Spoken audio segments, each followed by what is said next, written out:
ভিডিওটো আৰম্ভ হোৱাৰ আগতে মই কৈ দিছো যে মই ইয়াত কাকো সাপোৰ্ট কৰা নাই আৰু কোনেও গাত পাতি নলবা। যদি ভিডিওটোৰ বিষয়বস্তু বুজি পাম বুলি ভাবিছা তেনেহলে চোৱা, নহলে ফটোৱা কমেন্ট নকৰিবা। ধন্যবাদ। আপুনি চিনি পালে ন মোক পালে নহয় হ'ল সৰি মোৰ কাৰণে এইটো আজি আজি মোৰ चल बजड़ी।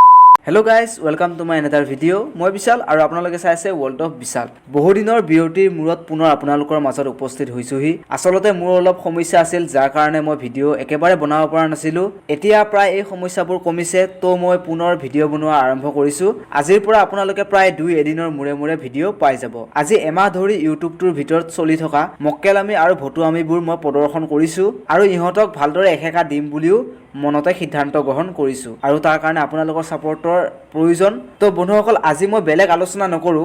আজি মই সোশ্যাল মিডিয়াত চলি থকা কিছুমান পোষ্ট আৰু দুই এটা টিকটকৰ ভিডিওৰ ওপৰত ৰোষ্ট কৰিম। আশা কৰিছো আপোনালোকে ভিডিওটো চাই ভাল পাব। ভাল লাগিলে লাইক কৰক আৰু চেনেলটো যিমান পাৰে সিমান শ্বেয়াৰ কৰক। আৰু আপোনালোকে যদি নতুনকৈ আহিছে মোৰ চেনেললৈ তেনেহলে সাবস্ক্ৰাইব কৰক আৰু লগতে সেই ঘণ্টা বটনটো বজাই দিয়ক। আহক দেৰি নকৰি আমি ভিডিওটো আৰম্ভ কৰো।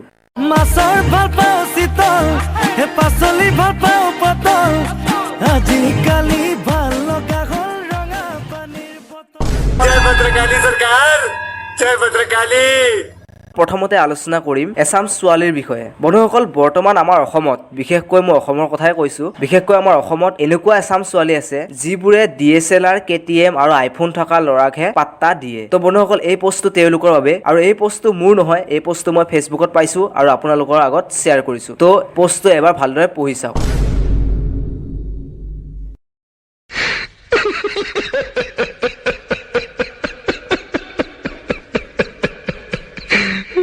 বন্ধুসকল, কথাটো একেবাৰে সঁচা আৰু আপোনালোকে হয়তো এই কথাটো ভালদৰে বুজি পায়। আৰু যিবোৰে কথাষাৰ সঁচা বুলি ভাবিছে তেনেহলে মোলৈ প্লিজ কমেন্ট কৰি জনাব। কিছুমান এনেকুৱা ছোৱালী আছে যিবোৰে DSLR, KTM থকা ল'ৰাকহে পাত্তা দিয়ে। আমাৰ দৰে ল'ৰাকটো একেবাৰে কেৰাকৈয়ে নাচায়। কাৰণ চাবনো কেলে, কাৰণ আমাৰ তাত হয়তো DSLR বা KTM নাই। গতিকে এইবোৰ ছোৱালী কি বুলি কয় আমাৰ গাঁৱলীয়া ভাষাত হয়তো আপোনালোকে নিশ্চয় ভালদৰে বুজি পায় আৰু জানে। আৰু যিজনে এই পোষ্টটো ফেচবুকত শ্বেয়াৰ কৰিছে তেখেত হয়তো এজন ভুক্তভোগী। তেখেতে হয়তো ইয়াৰ পৰিণাম নিশ্চয় ভুগিছে। আৰু মই সকলো ছোৱালীকে এইষাৰ কথা একেবাৰে কোৱা নাই, কাৰণ মই জানো যে সকলো ছোৱালী তেনেকুৱা নহয় আৰু বৰ্তমান সময়তো সঁচা ভাল পোৱা বুজি পোৱা ছোৱালী আছে।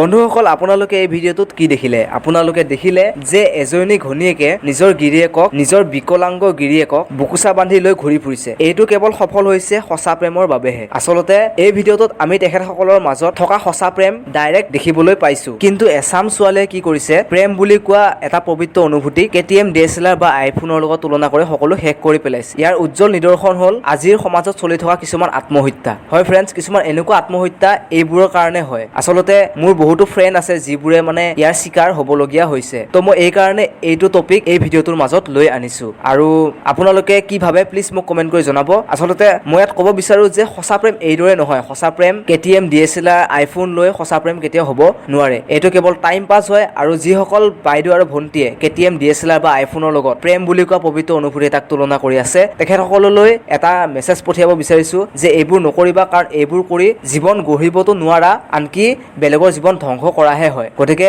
আৰু বেছি কৈ নাথাকো, নেক্সট টপিকলৈ আমি আগবাঢ়ো। বন্ধুসকল, এতিয়া আহিছো ফেচবুকৰ আৰু এটা আচৰিত পোষ্টৰ ওপৰত। পোষ্টটো ভালদৰে চাই লওক। আজি মই বিধৱা হলো। कौन है ये लोग? कहां से आते हैं ये?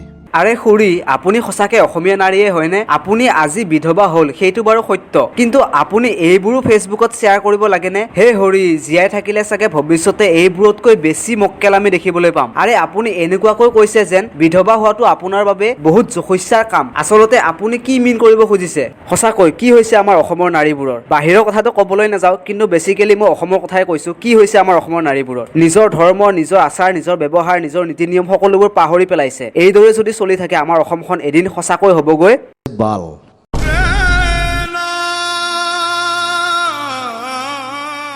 বন্ধুসকল এতিয়া আহিছো আৰু এটা ফেচবুকত ভাইৰেল হোৱা আচৰিত ভিডিঅ'ৰ মাজলৈ। বন্ধুসকল আজিকালি হয়তো গাঁও চহৰ বা এইবোৰ সকলোতে বন্ধন গোটে প্ৰথম স্থান দখল কৰিবলৈ সক্ষম হৈছে। কেৱল এয়াই নহয়, বন্ধন গোটে আৰু বহু কিবা কিবি কামত শ্ৰেষ্ঠ স্থান দখল কৰিবলৈ সক্ষম হৈছে। এই ভিডিঅ'টো চালে চাগে আপোনালোকে সকলোবোৰ বুজি পাই যাব। হয় হয় নহয় নহয় ৰ'ব আকৌ দাদা ঠিক আছে ফটো মাৰিলে হ'লতো হৈ গ'ল লিলি মাৰে এইবোৰ লিলি মাৰে হৈ গ'ল বাইদেউ আপুনি লাইভ দিলে ফেচবুকত লাইভ দিলে চৰি বাইদেউ চৰি আপুনি চিনি পালে ন মোক ঘৰ ক'ত? পালে নহয় হৈ গ'ল চৰি মোৰ কাৰণে এই দিয়ক আজি মোৰ ঘৰ ক'ত ঘৰ ক'ত সেইটো মাফ কৰি দিয়ক না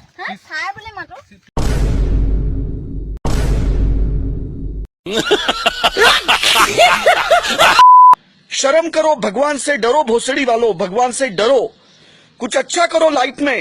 সঁচাকৈ দেই, কি হৈছে বাৰু আমাৰ অসমীয়া সমাজৰ নাৰীবোৰৰ? হেৰো এতিয়া মই যি দেখিছোঁ আমাৰ অসমীয়া সমাজৰ গাভৰুবোৰতকৈ বোৱাৰীবোৰৰ ফেশ্বনবোৰ দিনক দিনে বেছি বাঢ়িবলৈ ধৰিছে। তাকে দেখা পাই আমাৰ বন্ধন গোটৰ ছাৰবোৰেও লিলিমাই কৰিবলৈ আৰম্ভ কৰিছে। বন্ধন গোটৰ ছাৰৰ কথাটো বাদ দিয়ক, অসমীয়া দেখাৰ কথা আছে বোলে লাই পোৱা কুকুৰে ডিঙিলৈকে জঁপিয়াই। যদি আমাৰ অসমীয়া নাৰীবোৰে লাই নিদিয়ে তেনেহ'লে বন্ধন গোটৰ মাষ্টৰৰ ইমান সাহস নহয় লিলিমাই কৰিবলৈ। হে ঈশ্বৰ, জীয়াই থাকিলে চাগে আৰু কিবা কিবি বহুত দেখা পাম। আমাৰ অসমীয়া সমাজৰ নাৰীবোৰক সকলোৱে লখিমী বুলি কয়, কিন্তু এনেদৰে যদি চলি থাকে তেনেহ'লে আমাৰ অসমীয়া সমাজৰ কি হ'ব বাৰু? নতুনকৈ উঠি অহা ছোৱালীবোৰে এইবোৰৰ পৰা কি শিকিব? আমাৰ অসমখন এসময়ত জহন্নামে যাবগৈ এইদৰে চলি থাকিলে।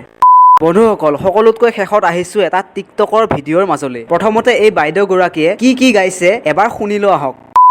পৰ্বতৰ ঢেকীয়া বুটলি নানিবা, কুকুৰে ঠেং দাঙি মুতে, বজাৰৰ পাইজেমা 45 টকীয়া, ইলাষ্টিক ঢিলা হৈ পৰে, ডেকাটো বাদে দে বুঢ়ায়ো নিপিন্ধে, হুলকি পৰে মোৰ মাইনা ঐ, হুলকি পৰে, হুলকি পৰে।